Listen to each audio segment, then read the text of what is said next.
সবচাইতে জীবনে পরীক্ষার সম্মুখীন সবচাইতে বেশি হয়েছেন নবীরা।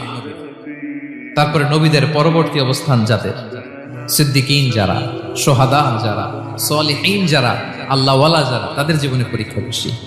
ইউবতালার রাজুলু আলা হাসাবি দীনি, ব্যক্তির দিনদারি যত বেশি তার জীবনে আল্লাহর পরীক্ষাও তত বেশি। বালা যত বড় জাযাও তত বড়, প্রতিদানও তত বড়।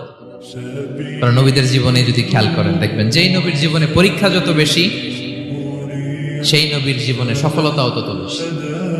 সাইয়েদনা ইব্রাহিম আলাইহিস সালামের কথাটা একটু খেয়াল করেন তো, বলেন তো ওনার জীবনে পরীক্ষা কেমন ছিল, বেশি না কম? ওনার জীবনের পরীক্ষা থেকেই তো আমরা এই শব্দটা ব্যবহার করি, আমরা বলি অগ্নি পরীক্ষা। কি বলি? মানে আগুনে নিক্ষেপ করা হয়েছে সাইয়েদনা ইব্রাহিম আলাইহিস সালামকে, তাও স্বাভাবিকভাবে না, উলঙ্গ করে, নেকেড করে ওনাকে অপমানিত করবার